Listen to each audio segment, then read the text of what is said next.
Buenas tardes. Es un enorme placer poder estar de nuevo aquí en Grace y en la conferencia del Instituto de Expositores. Tenemos 1 hora y media. Me pidieron que diera un taller. Yo voy a ver cómo convierto esto en algo como un taller, porque en realidad es más una prédica que un taller, pero yo no voy a pasar 1 hora y media hablando. Así que al final, cuando termine la exposición del texto que quisiera compartir con ustedes en esta tarde, vamos a tener entonces un tiempo de preguntas y respuestas. Y así podemos hacerlo más taller que prédica. Pero vamos a orar, vamos a pedir al Señor que bendiga su palabra en esta tarde y vamos a abrir nuestras Biblias después de orar en la primera carta del apóstol Pedro. Y vamos a estar leyendo a partir del versículo 22 del capítulo 1 hasta el capítulo 2, versículo 3. El título de este taller, entre comillas, es Desead la leche pura de la palabra de Dios. Estamos hablando acerca de las Escrituras. De nada sirve que nosotros hablemos de la inspiración de la Biblia, de la autoridad de la Biblia, de la canonicidad de las Escrituras, de la suficiencia que hablaremos mañana, y cualquier otro tema si ustedes no salen de aquí animados para seguir leyendo la Biblia. Así que vamos a orar para que el Señor haga ese impacto en nuestros corazones de amar su palabra y de desear alimentarnos de su palabra. Oremos.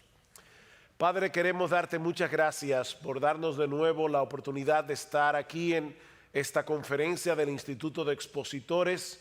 Gracias, oh Señor, por el baluarte que ha sido esta iglesia durante tantos años, defendiendo en alto tu palabra, poniendo tu palabra en un estandarte. Y ahora te rogamos, oh Señor, que tú nos ayudes a cada uno de nosotros como creyentes a amar tu palabra, desear tu palabra, vivir conforme a tu palabra y sobre todas las cosas, oh Señor, amar de todo corazón al Cristo que en tu palabra se revela. Porque en su nombre te lo pedimos. Amén y amén. Primera de Pedro, capítulo 1, versículos 22 hasta el capítulo 2, versículo 3. Dice así la palabra del Señor. Habiendo purificado vuestras almas por la obediencia a la verdad mediante el Espíritu, para el amor fraternal no fingido, amaos unos a otros entrañablemente de corazón puro, siendo renacidos no de simiente corruptible, sino de incorruptible, por la palabra de Dios que vive y permanece para siempre, porque toda carne es como hierba, y toda la gloria del hombre como la flor de la hierba. La hierba se seca, la flor se cae, mas la palabra del Señor permanece para siempre. Y esta es la palabra que por el Evangelio os ha sido anunciada. Desechando pues toda malicia, todo engaño, hipocresía, envidias y todas las detracciones, desead como niños recién nacidos la leche espiritual no adulterada, para que por ella crezcáis para salvación, si es que habéis gustado la benignidad del Señor.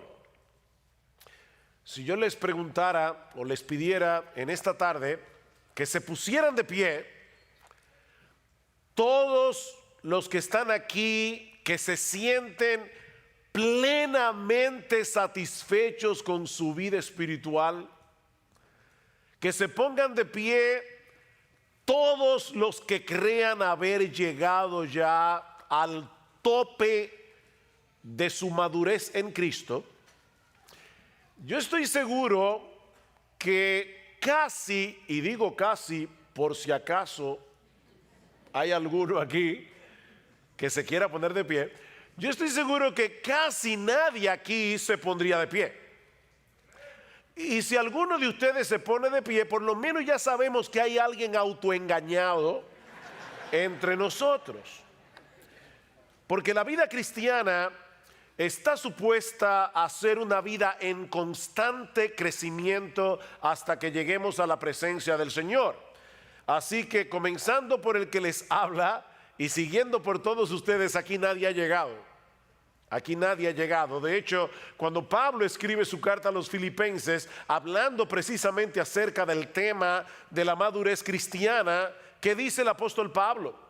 No que ya lo haya alcanzado, eso es Pablo hablando, o que ya haya llegado a ser perfecto, sino que sigo adelante a fin de poder alcanzar aquello para lo cual también fui alcanzado por Cristo Jesús. Y Pablo aclara: hermanos, yo mismo no considero haberlo ya alcanzado, pero una cosa hago, olvidando lo que queda atrás y extendiéndome a lo que está delante, prosigo hacia la meta, al premio del supremo llamamiento de Dios en Cristo Jesús. Filipenses capítulo 3 versículos 12 al 14. La vida cristiana es una carrera que termina con la muerte, y ningún creyente puede darse el lujo de dejar de correr hasta el final. Ahora, el problema es que muchos que profesan ser cristianos han sido infectados con el fatalismo. Nunca confundan fatalismo con el hecho de creer en la soberanía de Dios. Nosotros creemos que Dios es soberano, pero eso no nos hace fatalistas. Como, bueno, lo que va a pasar, y no importa lo que yo haga o lo que yo deje de hacer. Bueno, eso es fatalismo. Y lamentablemente dentro de las iglesias cristianas hay personas que son fatalistas. Es decir, ellos han llegado a creer que están condenados a la mediocridad, a quedarse estancados donde están espiritualmente hablando. Tal vez otros creyentes viven en mejores condiciones que yo, o recibieron una crianza diferente a la mía, o simplemente no tuvieron una vida tan pecaminosa como la que yo viví antes de ser cristiano. Pero mi caso es diferente. Yo estoy condenado a ser lo que soy. Ya yo llegué a donde iba, y creo que es mejor reconocer mis limitaciones antes que seguir intentando llegar a ser lo que yo no soy y lo que nunca voy a poder llegar a ser. Bueno, eso es fatalismo. Y tal vez no todos lo expresan de esa manera, ¿verdad? Pero esa es la actitud con la que asumen sus vidas cristianas. Estos creyentes tienen una teología basada en sentimientos, en sus experiencias pasadas, y no en lo que Dios nos dice en su palabra. Pastores, que ya yo lo he intentado y vuelvo y me caigo. Entonces, ¿para qué volverlo a intentar?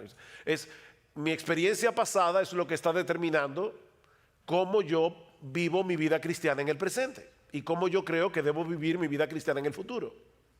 Pero yo no debo vivir mi vida cristiana a la luz de mis experiencias. Yo debo vivir a la luz de lo que dice Dios en su palabra.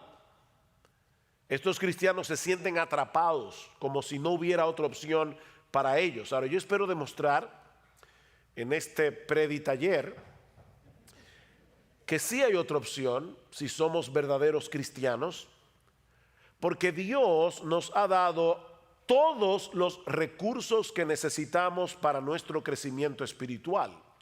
Y mañana vamos a hablar acerca de la suficiencia de las Escrituras y vamos a ampliar este tema, pero en esta tarde yo quiero decirles que ustedes no están condenados a quedarse donde están, ni yo tampoco. Solo que no existe ningún atajo en la carrera de la fe, ninguna experiencia mística o emocional que nos lleve a crecer espiritualmente de la noche a la mañana. No, mis hermanos, se trata de un proceso gradual que dura toda la vida por la obra del Espíritu Santo en nosotros a través de su palabra. Y de ahí la exhortación que nosotros encontramos en nuestro texto en el capítulo 2 de la primera carta del apóstol Pedro. Y allí tenemos en primer lugar un mandato. De hecho, el único mandato que hay en este pasaje que yo leí, y está en el versículo 2: desead. Desead como niños recién nacidos la leche espiritual no adulterada. Notan, mis hermanos, que no se trata de una sugerencia. es una orden. Lo que hace mucho que no pasaron por la escuela, saben que la palabra desear aquí está en qué modo? Imperativo. ¿Y qué indica el modo imperativo? Es un mandato, es una orden de parte de Dios. De manera que si tú eres un cristiano y en este momento tienes muy poco apetito por la palabra de Dios, Dios te está ordenando aquí a que comiences a desearla más. Dios te lo ordena. Noten que Pedro no nos está diciendo aquí que debemos leer la Biblia o memorizar la Biblia o estudiar la Biblia o incluso enseñarle la Biblia a otros. Por supuesto, debemos hacer todo eso. Debemos leer la Biblia, debemos memorizar la Biblia, debemos estudiar la Biblia, debemos enseñar la Biblia a otros. Pero ¿qué es lo que Pedro nos está ordenando aquí? Que la deseemos. Y ese es el enfoque, ese es el énfasis de mi taller. No es cómo leer la Biblia, no es cómo estudiar la Biblia. Lo que yo quiero que veamos en esta tarde es que debemos desear la Biblia, desear la palabra de Dios. Esta palabra transmite la idea de algo que se anhela fervientemente, algo que deseas con tal intensidad que ninguna otra cosa de este mundo sería capaz de satisfacer ese anhelo.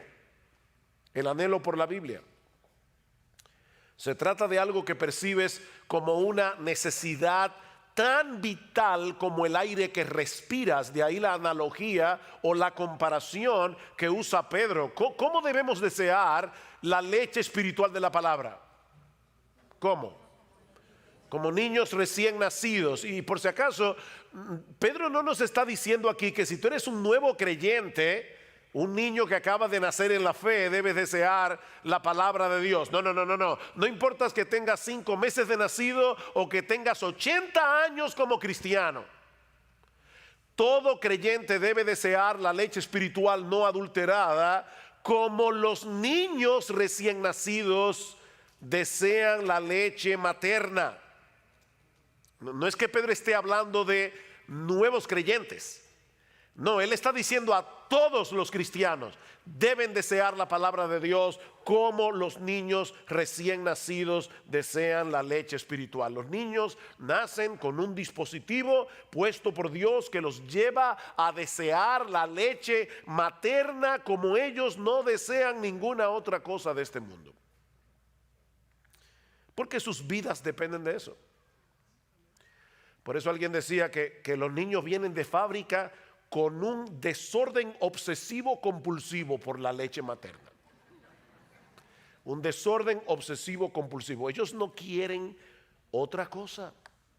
Y ustedes ven que da risa porque las madres se preocupan mucho por el color de la frazada con el que ellas envuelven al bebé mientras los lactan. ¿Verdad? Bueno, por lo menos en República Dominicana. Sobre todo si hay visita en la casa. Y ellas quieren que hasta eso se vea bien, ¿verdad? La frazada. Pero créanme, los niños recién nacidos no tienen ningún interés por la frazada. A ellos no les importa de qué color es, no les importan los animalitos que la abuelita le bordó. Ellos quieren leche, la leche de la mamá. No les interesa otra cosa. Tú le puedes ofrecer un peluche sumamente llamativo, pero ellos no quieren un peluche, ellos quieren leche. Y tienen una alarma horrible para que no se te olvide. Hace mucho oí la historia de un señor que tenía muchísimas deudas y alguien le preguntó: ¿y cómo tú duermes por las noches debiendo tanto dinero? Y dice: yo duermo como un bebé. De verdad, dice: sí, despierto cada 3 horas llorando, porque eso es lo que hacen los bebés. Los bebés despiertan cada 3 horas. Yo no sé por qué la gente dice dormir como un bebé y los bebés duermen. Eso es como una alarma ahí. Y comienzan grita hasta que la mamá les da la leche. Es un desorden obsesivo compulsivo. que tienen los bebés. Bueno, hermanos, Pedro nos está diciendo en este texto que es así como tú y yo debemos desear la Biblia. Oh, wow. Ya como que no da mucha risa, ¿verdad? Pedro nos está diciendo, ¿tú eres un cristiano? Desead como niños recién nacidos la leche espiritual no adulterada. Como los niños desean la leche de la mamá. Dice el salmista en el Salmo 19, versículo 10, que la palabra de Dios era para él más deseable que el oro, que mucho oro afinado, y era para él más dulce y más dulce que la miel que destila del panal. Y lo mismo expresa el autor del Salmo 119. Algunos creen que el autor del Salmo 119 era Esdras, el escriba, pero sea quien haya sido el autor del Salmo 119, mis hermanos, este hombre escribió un poema de amor dedicado a la Biblia. Lean el Salmo 119 con eso en mente y se van a dar cuenta que es un poema de amor. Un hombre enamorado de la Biblia. Y solamente por citar algunos textos del Salmo 119, versículo 16, me deleitaré en tus estatutos y no olvidaré tu palabra. Versículo 20, quebrantada está mi alma, anhelando tus ordenanzas en todo tiempo. Versículo 47, me deleitaré en tus mandamientos, los cuales amo. Versículo 72, mejor es para mí la ley de tu boca que millares de piezas de oro y de plata.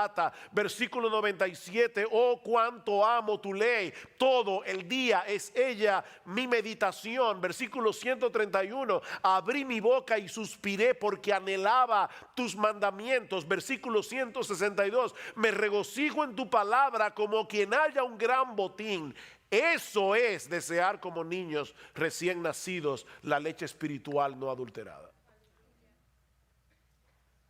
Y créame, tuve que seleccionar algunos textos del Salmo 119. Ahora, yo sé que el fatalista que hay en ti dice que eso no es posible. Nadie puede darle una orden a mis deseos para que yo desee lo que ahora no deseo. Es como pedirle a un paralítico que camine. Él no puede caminar por más que tú se lo ordenes, porque él tiene un problema que le impide caminar. Bueno, depende de quién se lo ordene. Porque en Juan capítulo 5 nosotros encontramos la historia de un paralítico que tenía 38 años sin poder caminar, pero Jesús le ordenó que caminara. ¿Y saben qué pasó? Él caminó. Así que sí, se le puede dar una orden a un paralítico para que camine, depende de quién se la dé. Porque si es Jesús, camina. Y es Dios el que nos está dando la orden de que deseemos su palabra. Esa es la diferencia que hay entre la ley y el evangelio. En el evangelio hay mandamientos, lo mismo que en la ley. La diferencia es que el mandamiento te da, que el evangelio te da los recursos que la ley no te da para que tú puedas obedecer los mandamientos. Esa es la diferencia. Hay un poema de Juan Bunyan que ilustra perfectamente este contraste entre la ley y el evangelio. Voy a traducir libremente el poema, pero en inglés lo que dice es, yo sé que muchos de ustedes conocen inglés, dice, run, John, run, the law commands, but give us neither feet nor hands.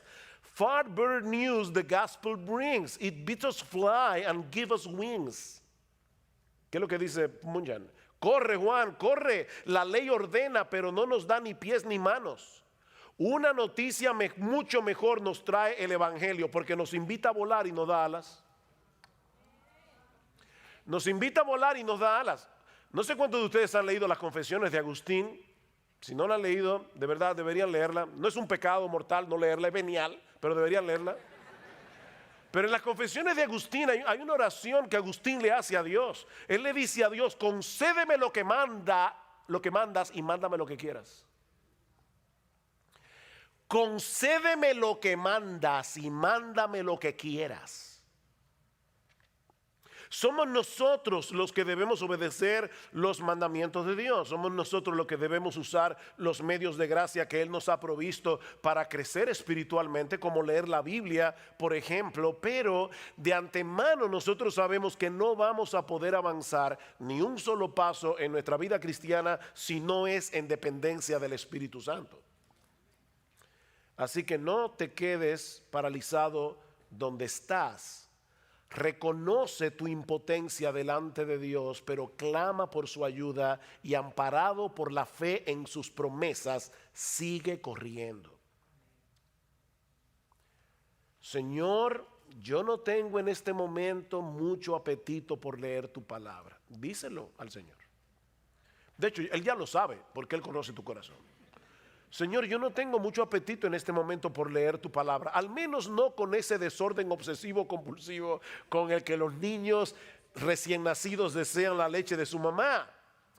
Pero yo te ruego, Señor, que abras mis ojos para que yo pueda ver las maravillas de tu ley, porque esa es una de las cosas que te van a llevar a desearla más. Cuando tú veas las maravillas que están encerradas en este libro, Señor, yo te ruego que me lleves a anhelarla más que a millares de oro y plata. Mientras tanto, Señor, por la fe yo voy a leer tu palabra, aunque ahora no la desee, porque yo sé que es por medio de ella que tú vas a hacer la obra en mí de desearla.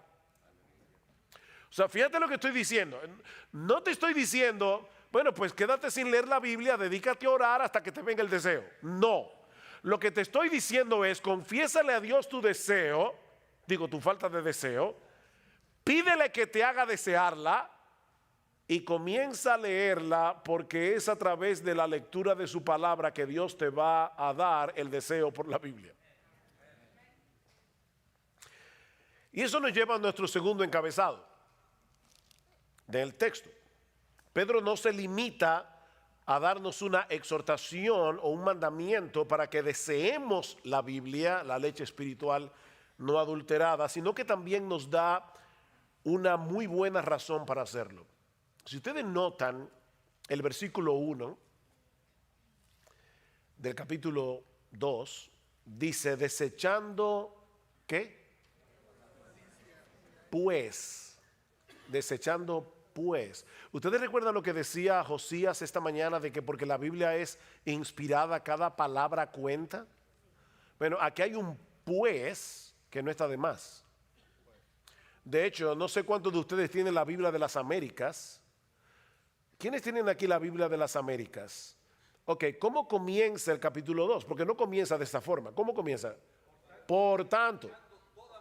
Exacto, comienza con un por tanto. ¿Qué quiere decir eso? Que lo que Pedro va a decir ahora acerca del deseo que debemos tener por la palabra está conectado con lo que él ha venido diciendo antes. Por eso yo comencé a leer desde el versículo 22 del capítulo 1, porque ese es el contexto del pasaje. ¿Qué dice Pedro? Versículo 22 del capítulo anterior. Habiendo purificado vuestras almas por la obediencia a la verdad mediante el Espíritu para el amor fraternal no fingido, amaos unos a otros entrañablemente de corazón puro, siendo renacidos o habiendo nacido de nuevo, no de simiente corruptible, sino de incorruptible, por medio de la palabra de Dios que vive y permanece para siempre. Por tanto, desechando toda malicia, ¿ven el punto? La conexión. Fue por el poder de la palabra que Dios impartió en nosotros una nueva vida, dice Pedro, al punto de ser capaces de amarnos unos a otros con un amor sincero de hermanos.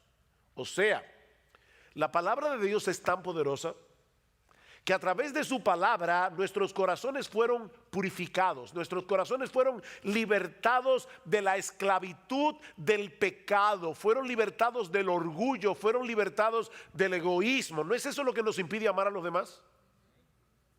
Bueno, Pedro dice, Fue por la palabra que ustedes fueron purificados de esa manera, para que se puedan amar. Dice en Santiago capítulo 1 versículo 18, en el ejercicio de su voluntad, Él nos hizo nacer por la palabra de verdad, para que fuéramos las primicias de sus criaturas. El nuevo nacimiento se produce por la palabra. ¿Qué debemos hacer ahora? Alimentarnos de esa misma palabra que nos dio vida. Esa misma palabra por la cual fuimos transformados. Alguien decía, la madre de la criatura es también la amamantadora de ella, ¿no es así? La que pare el niño es la que la amamanta. Bueno, ¿quién te parió? Te parió Dios, ¿por medio de qué? Por medio de su palabra. Eso es lo que Pedro está diciendo. Fuiste engendrado por la palabra, amamántate de la palabra. Ahora tienes que seguir alimentándote por esa misma palabra, porque este libro no es un mero registro de las cosas que Dios hizo por nosotros o que Dios habló en un pasado distante.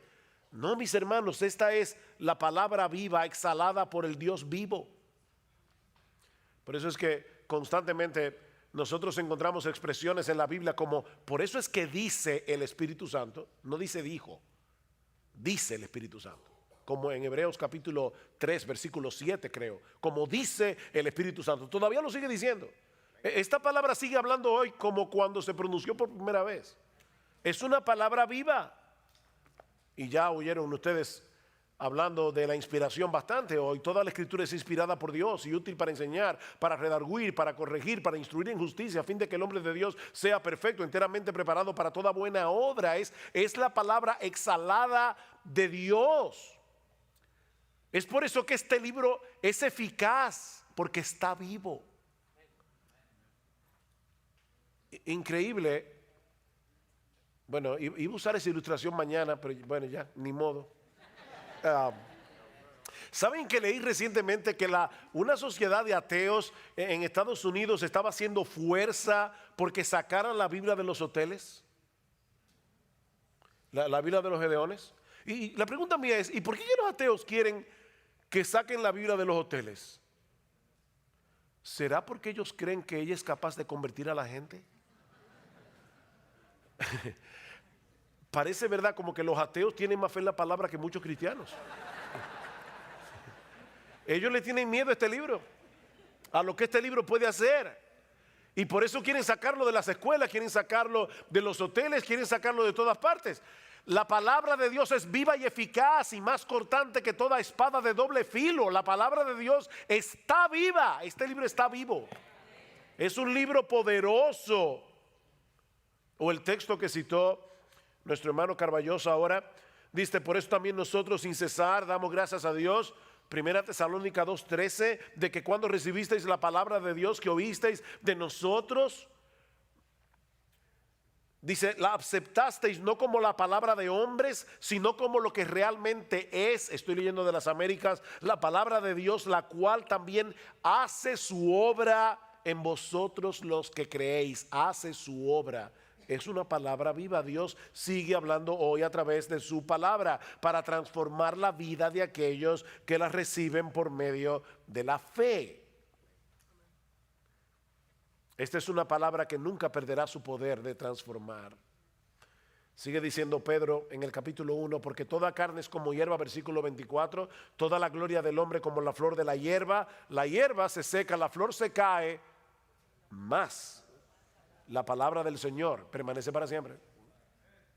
Y esta es la palabra que por el Evangelio os ha sido anunciada. Por tanto, desead como niños recién nacidos la leche espiritual no adulterada. La misma palabra que Dios usó para darnos vida es la misma que Él usa para sostener y fortalecer esa nueva vida. Y aunque el texto no lo menciona explícitamente, la persona divina que hace eso es el Espíritu Santo por medio de la palabra. Noten cómo Pedro comienza su primera carta, versículo 1 del capítulo 1. Pedro, apóstol de Jesucristo, a los expatriados de la dispersión en el Ponto, Galacia, Capadocia, Asia y Bitinia, elegidos según la presciencia de Dios Padre en santificación del Espíritu para obedecer y ser rociados con la sangre de Jesucristo. Es el Espíritu Santo el que hace esa obra por medio de su palabra.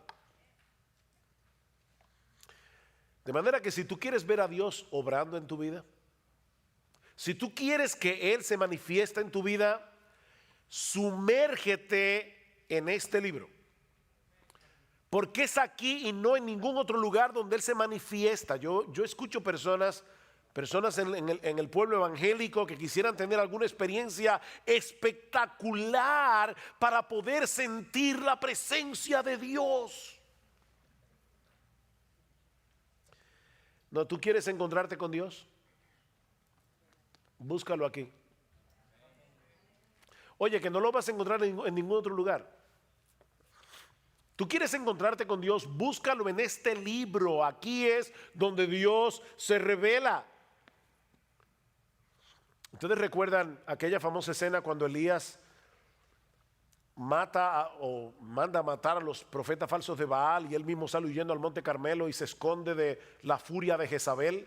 Y dice que el Señor se le aparece en el primer libro de Reyes, capítulo 19. Escuchen lo que dice a partir del versículo 11. Y he aquí Jehová que pasaba y un grande y poderoso viento que rompía los montes y quebraba las peñas delante de Jehová, pero Jehová no estaba en el viento. A los que les encanta la cosa, no, ahí no estaba Dios. Y tras el viento un terremoto, ahí sí. No, Jehová tampoco estaba en el terremoto. Y tras el terremoto un fuego, ahí sí, fuego es lo que queremos. No, Jehová no estaba en el fuego. Y tras el fuego un silbo apacible y delicado. Y cuando lo oyó Elías, cubrió su rostro con su manto y salió y se puso a la puerta de la cueva. Y he aquí vino a él una voz diciendo: ¿qué haces aquí, Elías? ¿Se dan cuenta? El Señor no estaba ni en el viento, ni en el terremoto, ni en el fuego. Él estaba en el sonido susurro apacible de su voz. Dios se manifiesta en su palabra, Él actúa por medio de su palabra, Él se revela en su palabra, Él allí nos da a conocer lo que Él ha hecho, hace y hará a nuestro favor. Es por eso que esta palabra no solo alimenta, es una palabra que deleita. Vean una vez más el versículo 3 del capítulo 2 de Primera de Pedro. Dice: si es que habéis gustado la benignidad del Señor. Y podemos traducirlo también: ya que habéis gustado. No es que lo pone en dudas, esa es una cláusula en griego que se puede traducir como algo afirmativo. Ya que habéis gustado de la bondad del Señor. ¿En qué ustedes creen que Pedro estaba pensando? ¿Qué texto bíblico del Antiguo Testamento creen ustedes que Pedro estaba pensando cuando escribió eso? Pueden decir el texto, aunque no sepan la calle ni el número de la casa. Gustad y ved que es bueno Jehová, dichoso el hombre que en él confía. Salmo capítulo 34, versículo 8. Probablemente Pedro estaba pensando en eso. Gustad, probad que Dios es bueno, es dichoso el hombre que confía en un Dios tan bueno como nuestro Dios. Ahora déjenme hacerles una pregunta. ¿En qué lugar nosotros podemos saborear la bondad del Señor? Porque Pedro y el salmista están diciendo: vengan y saboreen la bondad del Señor para que puedan confiar en Él. La pregunta que estoy haciendo es: ¿dónde nosotros podemos saborear la bondad del Señor? En la palabra de Dios. ¿Dónde fue que nos enteramos de que nuestro Dios nos había elegido para salvación desde antes de la fundación del mundo? Nos enteramos en su palabra. ¿En qué lugar fue que llegamos a conocer el carácter de Dios al cual habíamos ofendido con nuestros pecados, pero también el plan que Él diseñó para poder darnos su justicia sin pasar por alto nuestra culpabilidad? ¿Dónde aprendimos eso? ¿En la Biblia? ¿Dónde podemos conocer las preciosas y grandísimas promesas de las que se nos habla en 2 de Pedro capítulo 1 versículos 3 y 4? Dejándonos ver en cada una de esas promesas la ternura de su bondad para con nosotros si somos sus hijos. ¿Dónde sabemos eso? ¿O dónde podemos saborear eso? En su palabra. Así que es una leche que alimenta, pero es una leche que deleita. Es una leche que deleita. Miren, mis hermanos, nosotros deberíamos leer la Biblia todos los días. Todos los días.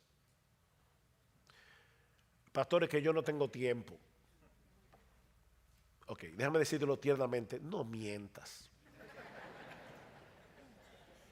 No mientas. Dice John Piper que él cree que Dios movió las cosas para que se inventara el Facebook y el Twitter para demostrar en el día del juicio que no era verdad, que no había tiempo para leer la Biblia y orar.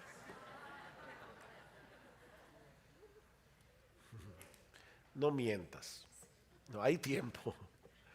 Lo que pasa es que el tiempo para leer la Biblia no se encuentra, se hace en tu agenda. Tú tienes que apartar el tiempo para leer tu Biblia y debes hacerlo todos los días, porque nosotros necesitamos este alimento todos los días. Nadie en su sano juicio dice voy a comer una vez al mes. Eso sí, el día que coma me voy a dar un atracón. No. Tú comes todos los días, 3 veces al día. Bueno, tú debes leer la Biblia todos los días. De verdad, todos los días. Si se puede leer la Biblia todos los días, se puede. Pero no lo hagas pensando que si no lees la Biblia, ese día te va a caer un rayo del cielo. No es por esa razón que tú debes leer tu Biblia todos los días. No leas la Biblia por el temor de que si no la lees, Dios te va a castigar o ese va a ser un mal día para ti, todo te va a salir en contra. No.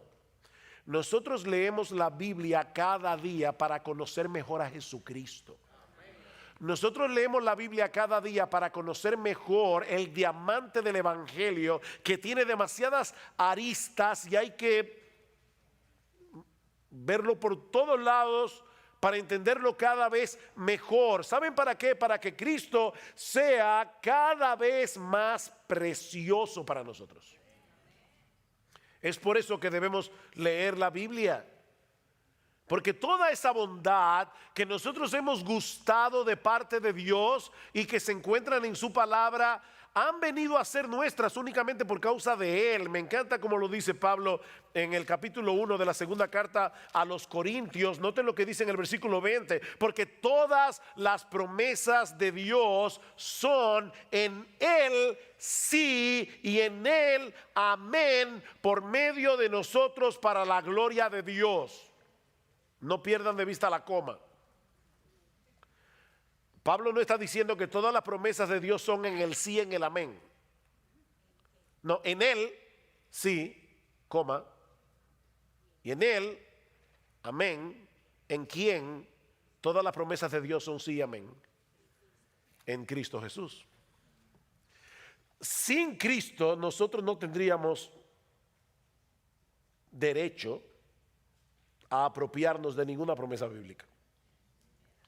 Así que cada vez que tú leas una promesa en la Biblia, aunque esté en el Antiguo Testamento, piensa en Jesús.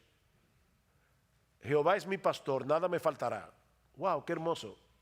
Bueno, esa promesa no es para ti si tú no estás en Cristo. Y por lo tanto, esa promesa habla de Cristo. Cualquier promesa que haya en la Biblia son en Él sí y en Él amén.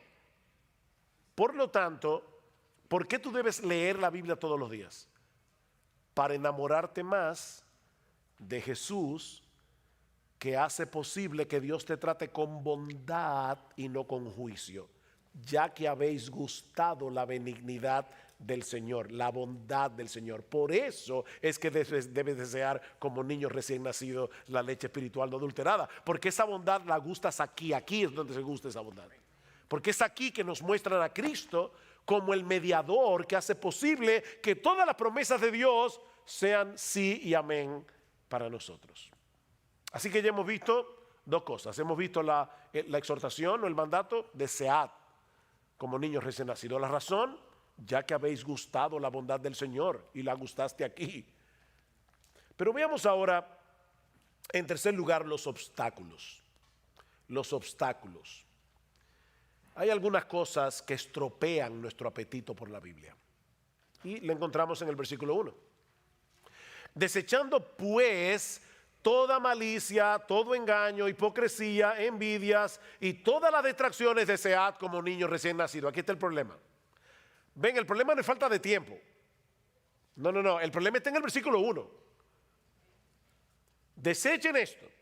Y la palabra que se traduce aquí como desechar da la idea de quitarse algo de encima, como cuando uno se quita una ropa sucia, una ropa contaminada. El tiempo del verbo que Pedro usa aquí nos muestra que se trata de una acción enérgica, una acción determinante. Desecha de una vez por todas esos pecados que están destruyendo, que están estropeando, que están minando tu apetito por la palabra de Dios. Desecha esos pecados. Ahora, quiero ponerlos a pensar y así me siento más tranquilo con mi conciencia de que de verdad fue un taller y no que estaba predicando. Déjenme hacerles una pregunta. Sí, porque entonces ustedes van a salir afuera y le van a decir, mi taller estuvo buenísimo, había hasta diapositiva y el mío no tiene nada de eso. Entonces déjenme por lo menos decir eso. Ok, vean el texto. Otra vez, léanlo, véanlo en su Biblia, el versículo 1. ¿Ustedes notan algo interesante en esa lista de pecados que Pedro, primera de Pedro capítulo 2, versículo 1? ¿Ustedes notan algo en esa lista de pecados?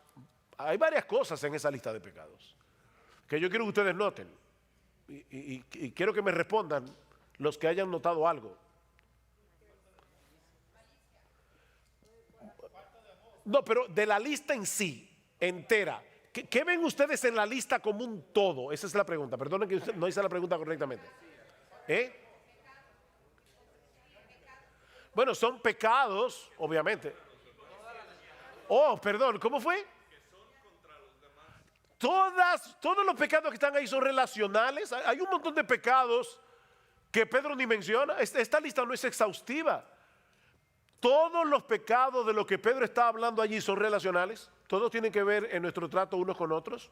Por ejemplo, ahí no se habla del adulterio, no se habla del homicidio. Bueno, el homicidio es contra otro, pero no se habla ahí de eso. Son pecados relacionales. Pecados que atentan contra el amor.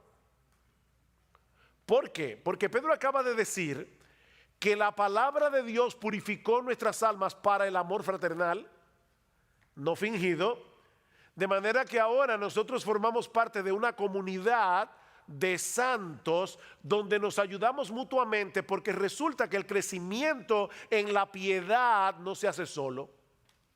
Nosotros necesitamos una comunidad para amar la palabra y para obedecer la palabra. Y ahora Pedro nos está diciendo, cuídate de esos pecados que te alejan de la iglesia, cuídate de esos pecados que te alejan de la comunidad de santos, porque esos mismos pecados te alejan de la Biblia. Porque Dios te salvó para que tú seas parte de una comunidad. La vida cristiana no puede vivirse en soledad.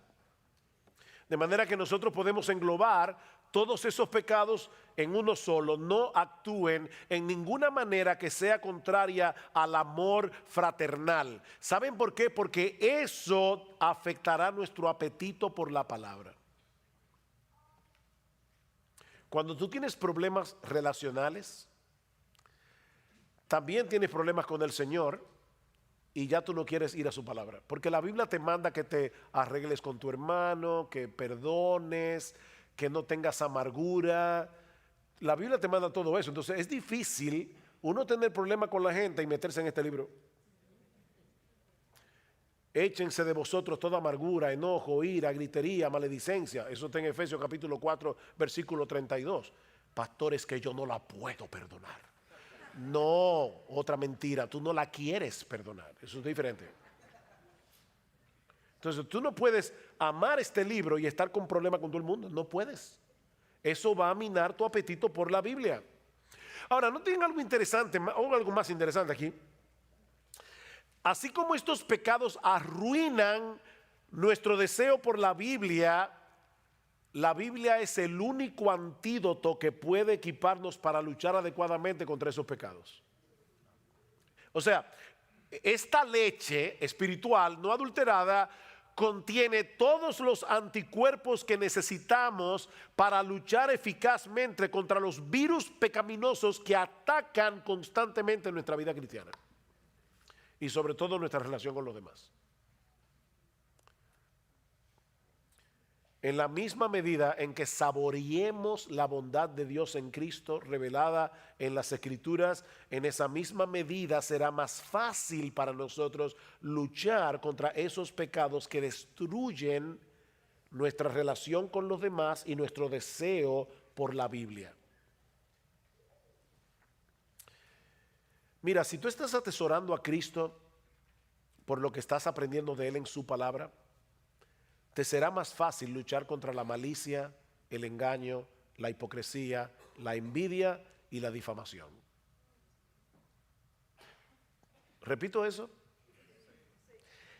Si tú estás atesorando a Cristo por lo que estás aprendiendo de Él en su palabra, te será más fácil desechar la malicia, el engaño, la hipocresía, la envidia y la difamación. Vean el capítulo 1 y voy a leer un pasaje un poco largo, pero noten lo que dice Pedro en el versículo 3 del capítulo 1 hasta el versículo 9.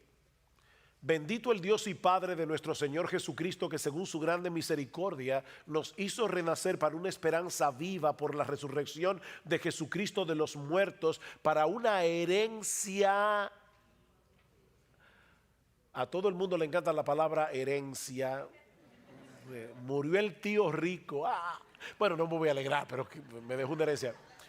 Para una herencia incorruptible, incontaminada e inmarcesible, reservada en los cielos para vosotros, que sois guardados por el poder de Dios mediante la fe, para alcanzar la salvación que está preparada para ser manifestada en el tiempo postrero, en lo cual vosotros os alegráis, aunque ahora por un poco de tiempo, si es necesario, tengáis que ser afligidos en diversas pruebas, para que sometida a prueba vuestra fe, mucho más preciosa que el oro, el cual aunque perecedero se prueba con fuego, sea hallada en alabanza, gloria y honra cuando sea manifestado Jesucristo, a quien amáis sin haberle visto, en quien creyendo, aunque ahora no lo veáis, os alegráis con gozo inefable y glorioso, obteniendo el fin de vuestra fe, que es la salvación de vuestras almas. Wow, qué pasaje.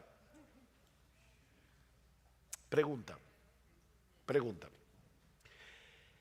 ¿Qué tiene que envidiarle a los demás una persona que ha sido hecha coheredera con Jesucristo y que está experimentando aquí y ahora ese gozo inefable y lleno de gloria del que Pedro está hablando ahí? Piénsenlo. Una persona que de verdad se está alimentando de lo que dice ahí. ¿Cómo? ¿Y qué tú le vas a envidiar a otra persona? ¿Qué malicia vas a tener? La malicia de la que Pedro habla aquí es el deseo no solamente de tener lo que el otro tiene, sino de que él no tenga lo que yo no tengo. Somos bárbaros. Es increíble la maldad que hay en el corazón humano. No sé si han oído ese cuento indio, pero hay un cuento indio de un genio, de ese genio que se aparece y le dice al tipo: pídeme un deseo, no tres, uno. Pídeme un deseo. Lo que yo quiera, lo que tú quieras. Pero te advierto que lo que tú me pidas, al vecino le voy a dar el doble. O sea, que si yo te pido $1,000,000, al vecino le doy 2. Una mansión, 2 mansiones al vecino. Ah, no, si es así, déjame pensarlo. Finalmente el tipo le dijo, déjame ciego de un solo ojo. Óigame. Es que mire, somos envidiosos. Nos molesta que el otro tenga lo que yo no tengo. Ahora, de verdad, y no me diga, no, pastor, yo desde que me convertí nunca he envidiado a nadie. Mentiroso, eso no es verdad. Pero lo que pasa es que la envidia es tan sucia que a la gente no le gusta reconocerla. Hermanos, una persona que está meditando en la Biblia y está viendo el diamante del Evangelio y todo lo que Dios nos ha provisto en Cristo, va a desechar toda malicia, engaño, hipocresía. Ven el punto, desead como niños recién nacidos, pero antes desecha todo aquello. Para que puedas desear la leche espiritual. Pero hay algo más en el texto que ya hemos mencionado, pero que ahora vamos a enfocar de manera más particular, aunque brevemente. Perdona, ¿qué hora fue que empezamos? No, en serio, no es relajo. ¿Ah?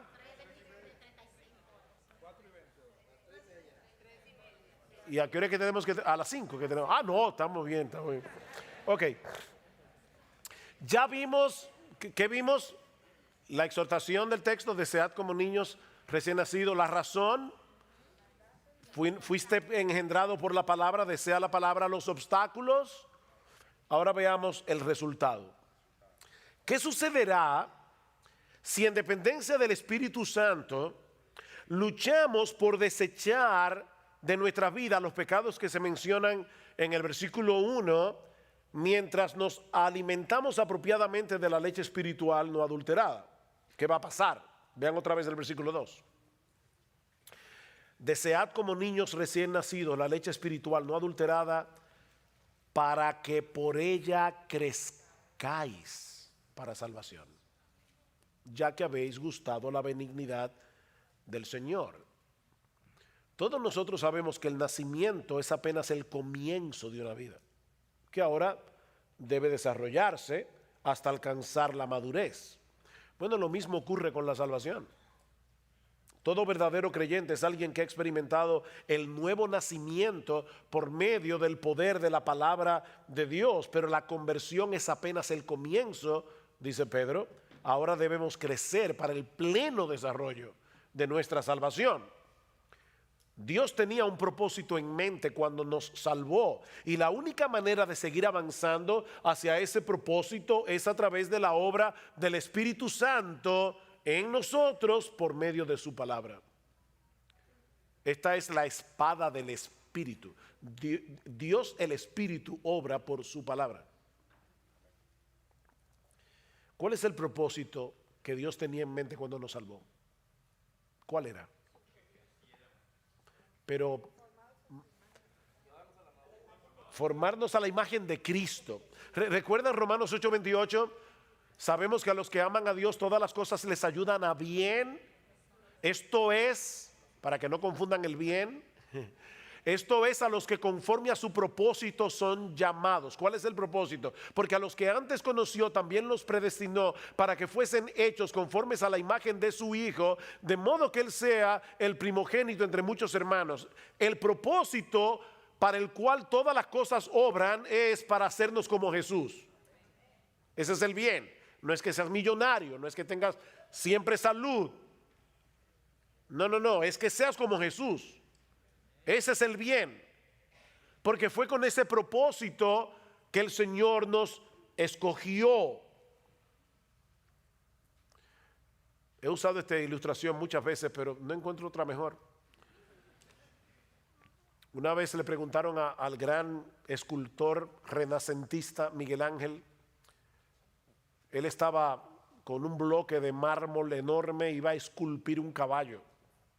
Yo no sé cuántos de ustedes han visto las obras de Miguel Ángel, aunque sea en foto, pero de verdad que parece que tienen vida.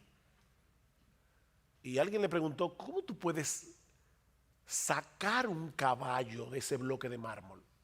Y Miguel Ángel le respondió, es muy fácil, yo le quito todo lo que no se parece al caballo. Bueno, ¿saben qué es lo que Dios está haciendo? Dios nos toma así en bruto y nos salva. No te estoy diciendo que tú eres bruto, sino que tú eres como esa piedra bruta, no trabajada, y ahora Dios va a tomar el cincel y va a comenzar a golpearte para quitarte todo lo que no se parece a Jesús. Ese es el propósito. Ahora, ¿cómo yo avanzo hacia el propósito de ser cada vez más como Jesús?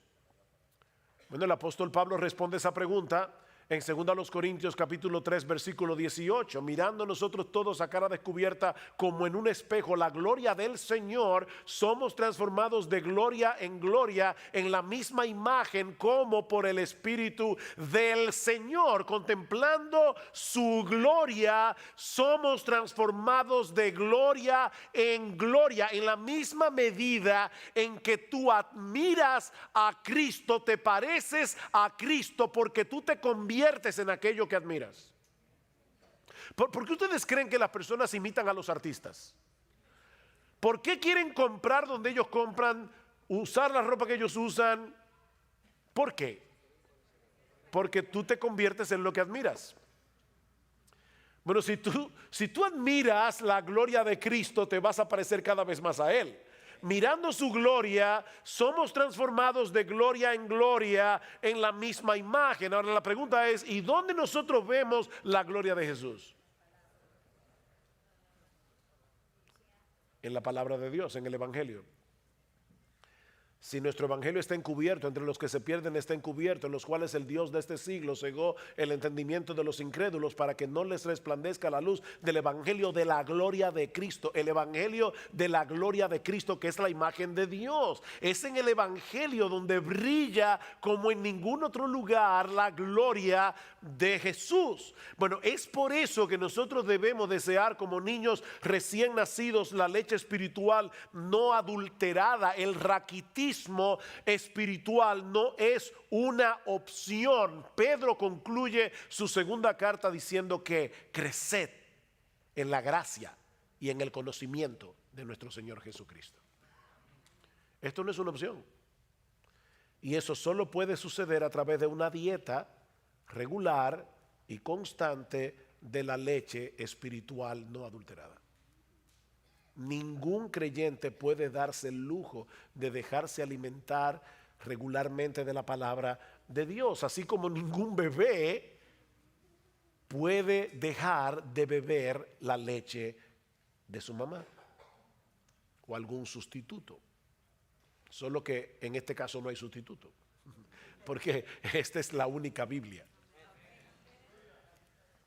La nueva vida en Cristo comenzó con la palabra, se sostiene y se fortalece con esa misma palabra. No existe otro medio. Necesitamos ver a Cristo en la palabra para deleitarnos en Él, para crecer en nuestra admiración por Él, porque es así como somos transformados de gloria en la semejanza suya.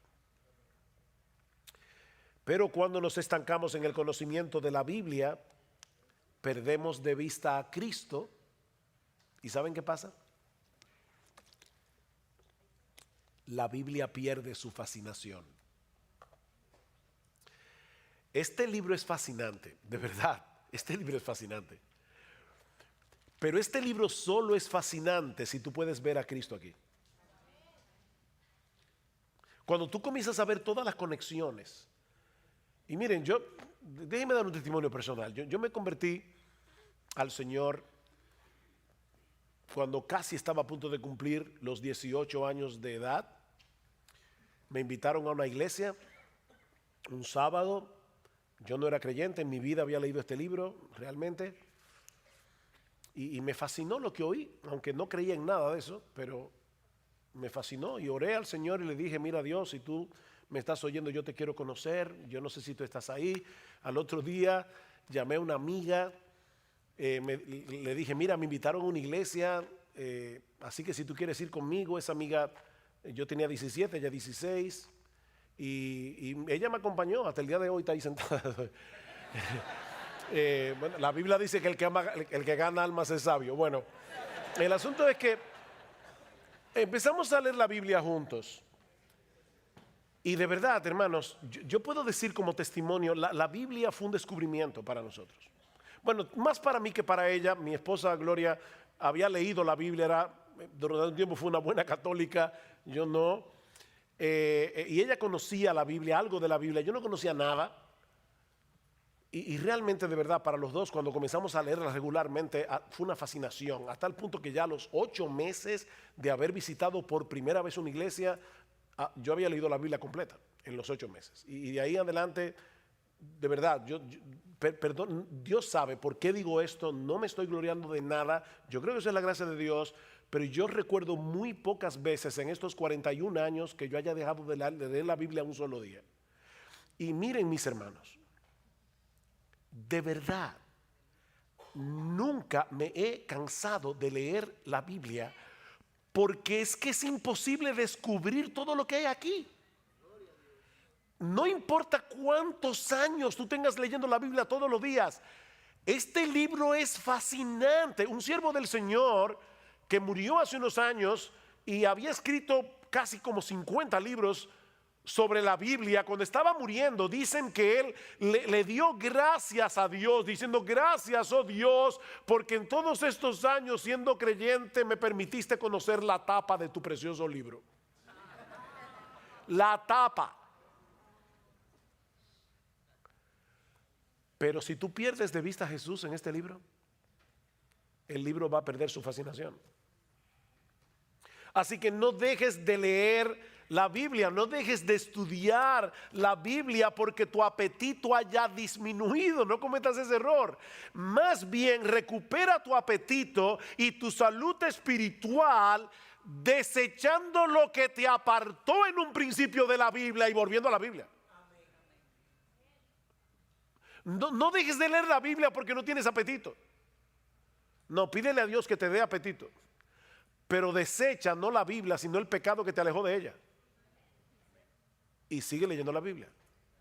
Y pidiéndole a Dios que te dé ojos para ver las maravillas de su ley.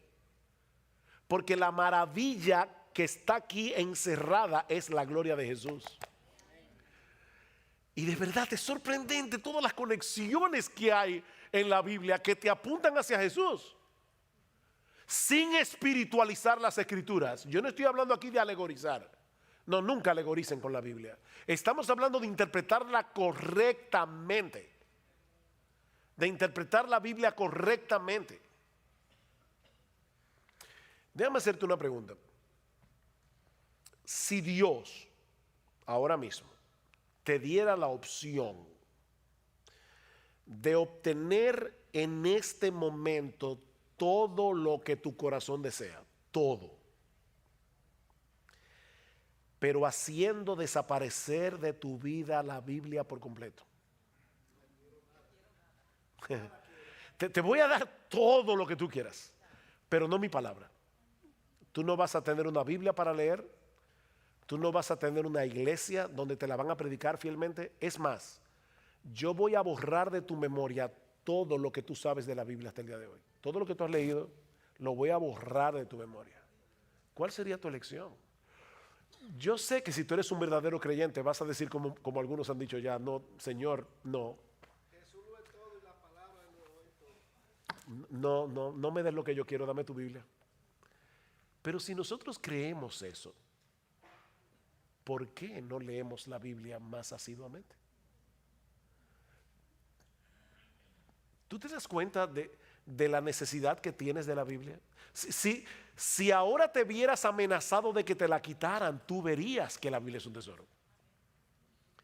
Pero ahora la tenemos en qué sé yo cuántas versiones, en el iPad, en el celular, en todas partes. La Biblia ahora está más a la mano que nunca. De hecho, no puedes leerla porque te levantaste tarde, vas camino al trabajo, el tránsito aquí en Los Ángeles es difícil. Óyela, escúchala, que la Biblia oída también es la Biblia. Ponla que te la lea el teléfono. Algunos dicen, ¿saben que eso se llama teléfono inteligente? Algunos dicen que esto es lo único inteligente que alguna gente tiene, pero son inteligentes, son aparaticos. Coge este aparatico, baja la Biblia y oye la Biblia. Es un tesoro. Y tú la necesitas como el niño recién nacido necesita la leche de su mamá. Léela diariamente, léela diariamente. Léela en oración, léela con atención, léela para aprender más de Cristo. Léela para aprender más de Cristo, para aumentar tu admiración por Él. Déjame darte un ejemplo. Estás leyendo el libro de los Jueces y llegas a ese horripilante pasaje donde un hombre llega con su concubina a la ciudad de Gabá, la violan, la muchacha muere y el tipo la parte en 12 pedazos y envía un pedazo a cada una de las tribus de Israel.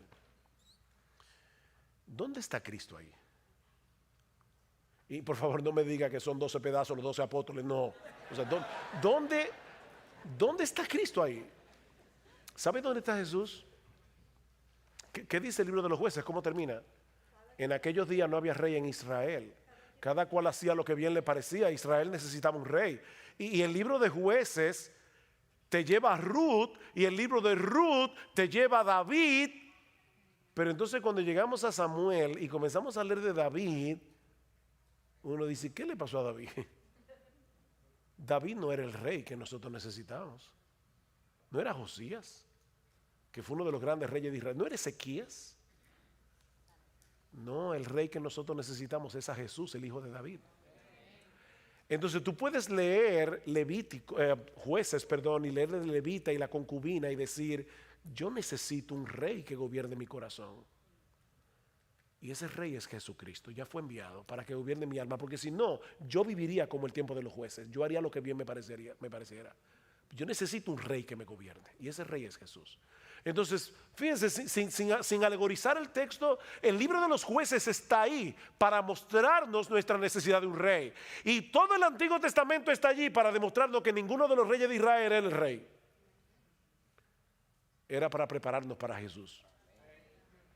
Lee la Biblia con los ojos puestos en Jesús y lo vas a encontrar sin espiritualizar el texto. Y aunque sea imperceptible para ti, ¿sabes lo que va a pasar? Poco a poco vas a crecer espiritualmente.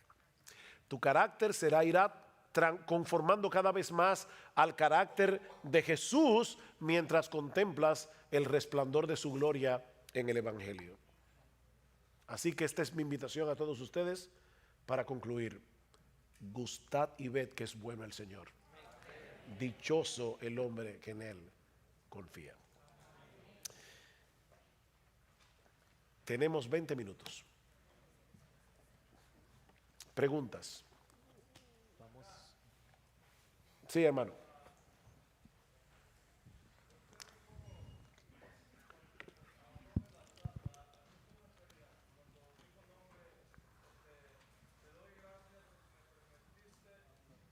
Preguntas. Ajá.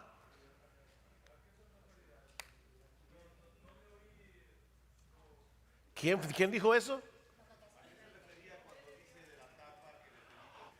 Oh, él está es una ironía porque él está diciendo, bueno, me pasé 60 años, yo no sé cuánto estudiando la Biblia y lo más que llegué a aprender fue esto, la tapa. O sea, es como, mira todo lo que me faltó conocer porque yo nada más conocí la tapa. Pero obviamente fue una ironía, no una ironía, pero es diciendo, cuánto me faltó por conocer de tu libro. Eso lo dijo John Rice. Vamos a tener las preguntas aquí con el micrófono. Vamos a hacer una fila aquí y vamos a ir pasando el micrófono. Entonces. El hermano está aquí. Sí, yo estaba buscando de dónde sale esa voz Por misteriosa. acá estamos. Acá. Otra pregunta. Aquí está el hermano. Sí. Levantando la mano. ¿Sí? Sugel, hay un dicho que dice que entre gitanos no se leen las manos. ¿Un dicho que dice? Que dice que entre gitanos no se leen las manos. Aquí estamos solamente hispanoamericanos y sabemos que hay un histórico lastre cultural entre nuestros pueblos por el cual no estamos acostumbrados a leer, no leemos tanto como deberíamos. ¿Qué opinión te merece eso?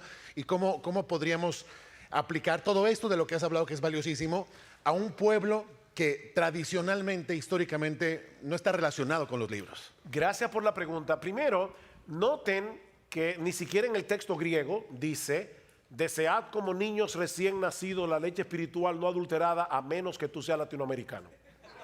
Eso no está en el texto original. Así que cuando la Biblia dice desead como niños recién nacidos, ya Dios sabía de antemano que los latinoamericanos íbamos a existir y Dios sabía que no íbamos a ser muy dados a la lectura. Pero aún así dice desead como niños recién nacidos la leche espiritual no adulterada.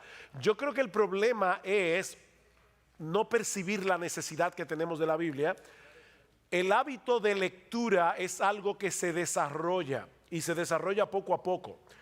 Yo te diría, no comiences a leer muchos capítulos de la Biblia si no tienes el hábito de lectura. Pero ¿sabes qué, mi hermano? Es mejor que leas una pequeña porción cada día a que no leas la Biblia en una semana y entonces un día te leas 10 capítulos.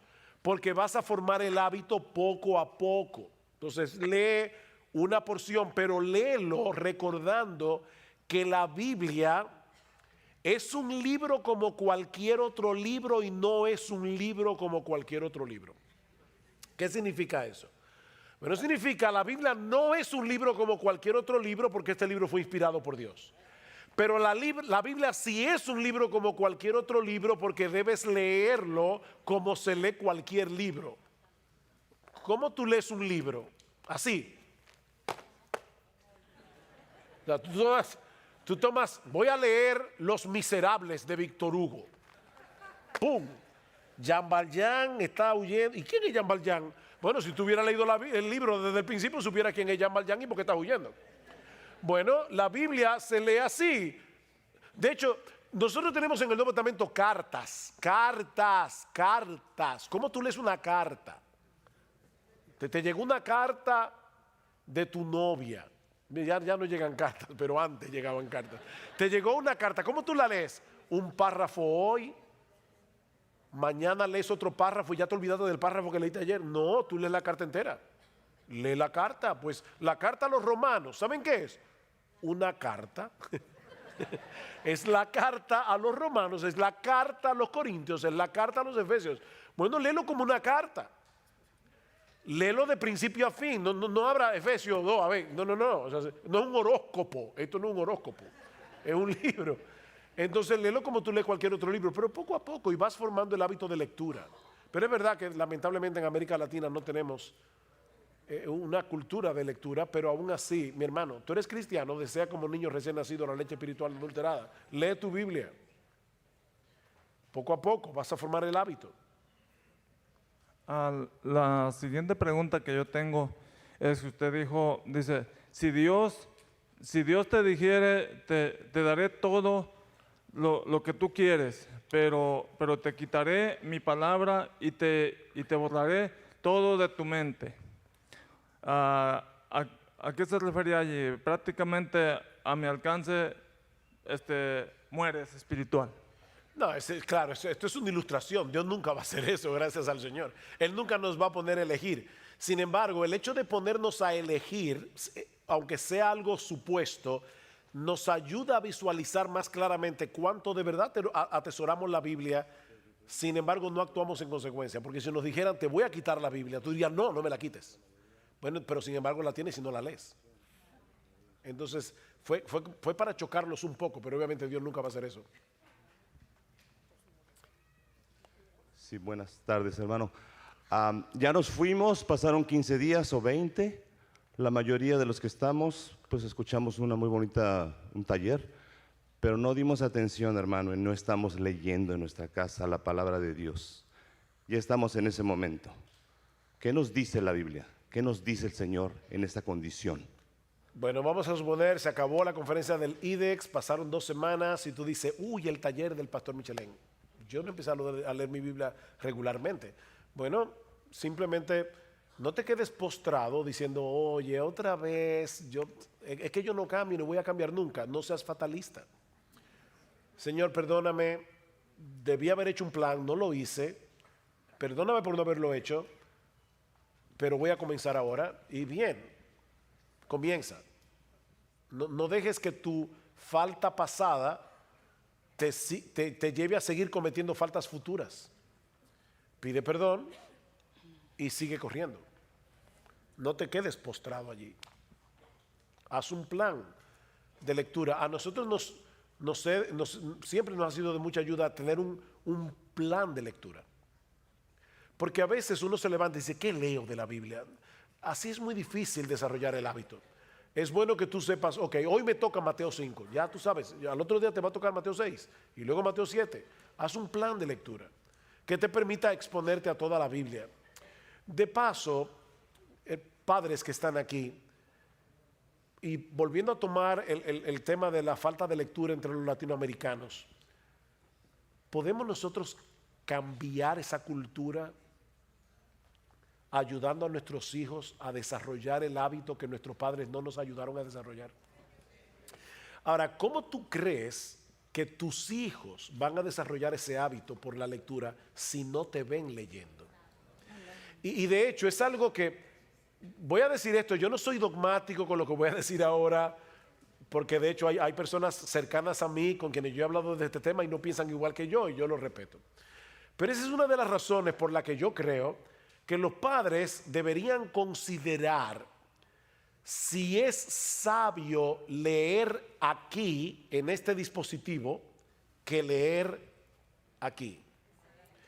Porque cuando tú estás leyendo, yo leo la Biblia aquí, yo no tengo hijos en casa. A veces, yo prefiero leer mi Biblia aquí, pero a veces si voy de viaje y de repente veo que en el avión dejé la Biblia en el carry-on y está arriba y tengo el iPad en la mano, yo leo la Biblia en el iPad. Sin embargo, cuando nuestros hijos nos ven con este dispositivo en la mano, ellos no saben qué es lo que estamos haciendo. Ellos no saben si estamos jugando algo, ellos no saben si estamos leyendo la Biblia, ellos no saben eso. Pero cuando ellos te ven con la Biblia en la mano o te ven con un libro en la mano, eso impacta. Y yo lo digo por experiencia personal. Cuando yo era niño, a mí no me gustaba leer. Yo recuerdo la primera vez que yo vi un libro donde solo había letras sin figuritas. Yo no lo podía creer. ¿Y cómo a una gente le gusta un libro que solo tiene letras? Pero mi papá era un hombre con un muy buen hábito de lectura y con una buena biblioteca. Y yo lo veía leyendo. Y luego él influyó en mis hermanos mayores y entonces yo veía a mis hermanos mayores leyendo. Y yo recuerdo como ahora, cuando yo tenía 12 años, yo no era creyente, ni en mi casa nadie era creyente, fue el boom de Gabriel García Márquez. Y estaba mi papá y mis dos hermanos leyendo 100 años de soledad. Y entonces hablaban de 100 años de soledad durante el tiempo de la comida y yo estaba en la luna de Valencia, ¿no? Como un pollo viendo televisión. Así que, ¿qué hice? Bueno, no tenía de otra, me tuve que poner a leer 100 años de soledad. Yo no recuerdo nunca a mi papá diciéndome lee, nunca me lo dijo. Pero su ejemplo me hizo desarrollar a mí y a mis hermanos el hábito de lectura. Su ejemplo. Y yo les digo a ustedes, padres que están aquí, que la nueva generación que va a surgir no surja con el defecto de la nuestra. Cambiemos eso en América Latina. ¿Cómo? Leyendo. Hermano, yo sé que la leche puede ser adulterada con cualquier otra sustancia, pero quisiera saber algunos ejemplos cómo la leche espiritual es adulterada. De muchas maneras. De hecho, eso es lo que el diablo está tratando de hacer todo el tiempo, adulterar la leche espiritual. Porque cuando el evangelio es aguado, cuando le quitan al evangelio elementos como el infierno, el arrepentimiento, la fe, se está aguando la leche espiritual o se está adulterando la leche espiritual. De hecho, mañana vamos a hablar un poco de eso. Yo voy a comenzar con un cuestionario como este. ¿A cuántos de ustedes alguna vez hubieran querido hacer la Biblia más potable? Quitarle ciertas partes a la Biblia para hacerla más potable al inconverso. Bueno, hay gente que están haciendo eso. Yo no hablo del pecado. Yo quiero que la gente se sienta tranquila en mi iglesia. Eso es adulterar la leche espiritual y hay muchas formas de hacerlo. Gracias, hermano. Yo creo que el uso de la psicología en la iglesia, hay mucha psicologización en la predicación actual y eso es adulterar la leche espiritual. Mi pregunta va más dirigido a, pues yo me acuerdo en la universidad que estudiaba cierto movimiento filosófico o no sé, literario y ya tenías una visión preconcebida o cierta tendencia a creer las cosas de cierta manera por lo que ya habías estudiado. Yo lo que quisiera saber es, como cristiano, he estudiado la Biblia y pues gracias a Dios siempre he leído desde niño porque pues, así ha sido mi historia, ¿no? Pero no quiero tener una idea, estudiar teología para tener una idea preconcebida, de manera que cuando lea la Biblia yo quiera imponer mi idea a lo que está escrito. ¿De qué manera logro yo que no pase eso? Porque hay diferentes movimientos teológicos, los cuales siempre me llevan a tener una tendencia, ¿no? Y yo lo que quiero es llegar, ahora sí, bien. Es una buena pregunta. Nadie llega a la Biblia con la mente completamente en blanco. O sea, no trates de decir, voy a quitarme todo mi bagaje teológico, porque no es verdad, no lo vas a poder lograr. Todos nosotros tenemos concepciones ya en la mente. Sin embargo, si tú te concentras en el texto y no estás buscando probar tu concepción, sino entender lo que el texto dice, y lo vas a entender por la gramática. Fíjense como yo decía hoy, bueno, desechando pues, bueno, ese pues me está diciendo que esto que está aquí está conectado con lo anterior, que es lo que dice anteriormente. Entonces yo voy a estar buscando que la gramática me guíe a la interpretación correcta del texto y no buscar en la Biblia probar lo que ya yo creo de antemano. Ahora, yo vuelvo y repito, todos nos acercamos a la Biblia con ideas en la mente, pero estamos ahora estudiando el texto. Y yo voy a fijarme bien de cerca lo que el texto en verdad dice. Y le voy a orar al Señor que me abra mis ojos, que me dé entendimiento para entender las Escrituras. Yo creo que no hay otra forma.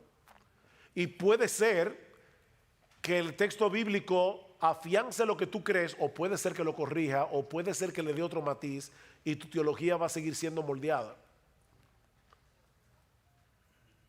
Pero hay cosas que yo creo que yo voy a morir creyendo en ellas. Por ejemplo, yo nunca voy a ver en la Biblia un texto que me lleve a no creer que Dios es soberano. O voy a ver en la Biblia un texto que me diga que la Trinidad no existe. No, ya yo sé que la Trinidad existe. Pero si yo veo un texto que parecería probar lo contrario, por ejemplo, Jesús dice, mi Padre es mayor que yo. Oh, pero ven acá, pero si hay una Trinidad y el Padre y el Hijo son iguales en deidad, ¿por qué Cristo dice que el Padre es mayor que Él? Déjame ver el contexto, a ver de qué está hablando Jesús allí. Y me voy a dar cuenta de varias cosas. La primera es que yo creo que ese texto más bien prueba la deidad de Jesús, fuertemente. Piensen, si ahora yo viniera aquí a la autoridad, señores, yo quiero, antes que nada, mi nombre es Ugel Michelén, soy uno de los pastores de Iglesia Bíblica, y yo quiero decirle que Dios es mayor que yo. Y ustedes van a decir, ¿y por qué tú me dices eso? Ya yo sabía que Dios era mayor que tú. Pero el mero hecho de que Jesús diga el Padre es mayor que yo, ya eso es una declaración de deidad. Porque ¿cómo a un ser humano se le ocurre decir, miren, por si acaso, el Padre es mayor que yo? Ahora después leo y me doy cuenta, bueno, es que Cristo al encarnarse dice que se hizo hombre, y el hombre se hizo un poco menor que los ángeles, de manera que Jesús se humilló, como dice en Filipenses capítulo 2, y es en ese contexto, como ser humano, que Jesús está diciendo el Padre es mayor que yo. Y entonces ahí yo veo, ya yo vine con la preconcepción de que hay una Trinidad y de que Jesús es Dios. Yo no me voy a quitar eso de la mente. Pero yo voy a ver en el texto por qué Jesús dijo eso en ese contexto, y eso me ayuda. Gracias. Ok. Faltan 5 minutos. Pastor, una pregunta. Usted mencionó que un bebé tiene un hábito impulsivo, compulsivo, de alguna manera, por la leche. Un desorden obsesivo. Perdón, un desorden. Mi pregunta ¿es posible que una persona nacida de nuevo no tenga deseo por la palabra de Dios? Y de ser así, ¿hasta cuándo debe entrar como un indicativo y debe de empezarse la persona a cuestionar si verdaderamente ha nacido de nuevo al no desear la leche espiritual? Bueno, esa es otra buena pregunta. Yo creo que un creyente puede eventualmente ir perdiendo, como dice Pedro, el apetito por la palabra de Dios. Ahora, si una persona que ha nacido de nuevo dice, a mí no me interesa la Biblia, yo no quiero leer la Biblia, yo no tengo ningún deseo de leer la Biblia, no, yo la llevaría a cuestionar si de verdad ha nacido de nuevo. Porque amar a Dios es amar su palabra. No se puede amar a Dios sin amar su palabra. Es como que yo le diga a mi esposa, mira, mi amor, yo te amo, pero por favor no hables. ¿Cómo que no hables? O sea, pero uno se ríe, pero es como decirle a Dios, Yo te amo, Dios, pero por favor, no me estés hablando tanto con tu palabra. O sea, no, eso no es amar a Dios. Y no se puede haber nacido de nuevo sin amar a Dios. Entonces, yo puedo entender que un verdadero creyente tenga un apetito estropeado. Pero si nunca ha amado la Biblia, yo le diría, no, de verdad, tú necesitas nacer de nuevo. Buenas noches, pastor. Tengo dos preguntas breves, o de respuesta breve. Soy relativamente nuevo en Cristo, estoy en ese amor, pero en la búsqueda de la palabra, que quisiera saber si es necesario estudiar el contexto cultural de los judíos y si de ser así, ¿qué libro recomienda? La segunda es, la señora preguntaba que si la leche podría ser adulterada. Tomando en cuenta el contexto de la prédica, que la leche es la palabra, y usted estaba hablando de que podría ser el evangelio, quisiera saber si la leche adulterada podría ser alguna traducción en especial que transgiverse la escritura. Ok, en cuanto a la segunda pregunta, déjeme comenzar por atrás. Definitivamente sí hay traducciones que pueden adulterar la palabra de Dios. Ahora, yo les diría, de verdad, antes de decir que una versión está adulterada, no repitan lo que ustedes escuchan por YouTube. Léanla y analícenla ustedes, y compárenla con una buena versión. Porque ya, yo no sé hebreo, yo no sé griego, ¿cómo yo puedo examinar una versión? Bueno, búsquete una buena. Hay dos tipos de traducciones, hay traducción dinámica y hay traducción formal. La traducción formal es la que trata de traducir el texto lo más literal posible. La dinámica es la que traduce la idea del texto. El problema con la dinámica es que hay mucho de interpretación en la traducción. Entonces, no bases tu interpretación en una traducción dinámica, como la Nueva Versión Internacional, o la nueva traducción, o la nueva traducción viviente. Son traducciones dinámicas, pero usa mejor las Américas, la Reina Valera, porque son traducciones más literales, y compáralas. Pero antes de demonizar una versión, analízala, no repitas. Por ejemplo, Dios habla hoy, yo no creo que es una buena versión. Pero hay que analizar el texto. Ahora, la primera pregunta fue, ¿eres nuevo creyente? ¿Cuál fue la pregunta? Soy nuevo creyente y me gustaría saber si para poder tener una mayor comprensión de la palabra.